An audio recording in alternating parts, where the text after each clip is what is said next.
Thank you, Senator Capito, and also to Senators Barrasso and Toomey. It's been great to work with all three of these senators on this good faith effort and this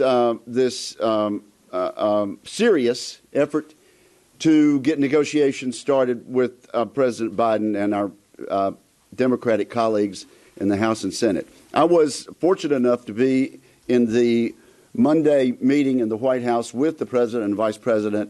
Some 10 days ago, there were other Republicans who met in the Oval Office on Monday of this week.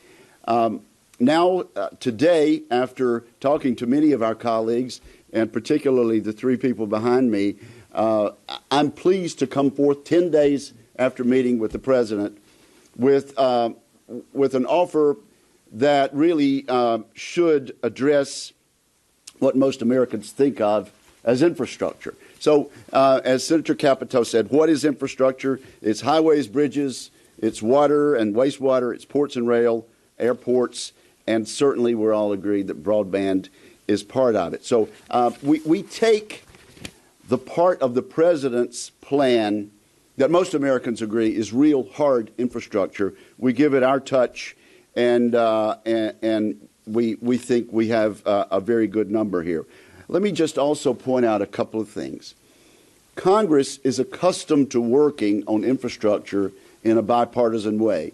The four committees that we represent here have time and again over the decades and in past years worked on infrastructure bill on a bipartisan way. And as Senator Capito said, there's legislation that we hope is pending in the next week or two with regard to some of this infrastructure. But examples of this would be the FAST Act, Word of Bills, FAA reauthorization, things that we've done by consensus over the years, and we think we can do again. This is a big proposal. $1 billion is a lot of money.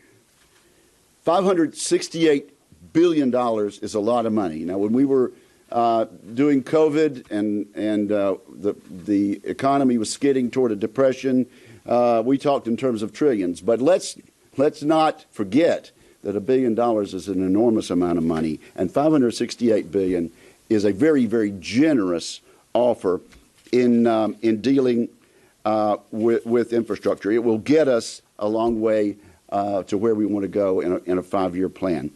I'm disappointed, though I guess not surprised, that some of our colleagues have rejected this before even seeing it. We got it to the President about half an hour ago. We hope he and his team are looking at it, and we think a number of our Democratic colleagues will want to negotiate with us about it. We're ready to start this afternoon. We're ready to put our staffs together this weekend here in the Senate and also with the White House. Let me say one thing about broadband.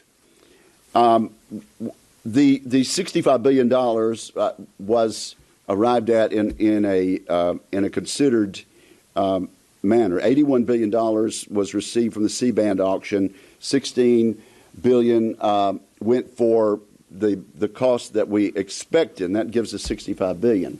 If you take that $65 billion and add it to $40 billion that's already in the pipeline, that's already been passed by this Congress, it gets us very close to the President's $100 billion. And I think that is a most generous figure that we'll have a hard time spending, but I think we can spend it if we get the maps right and we get the data correct within the next 5 years.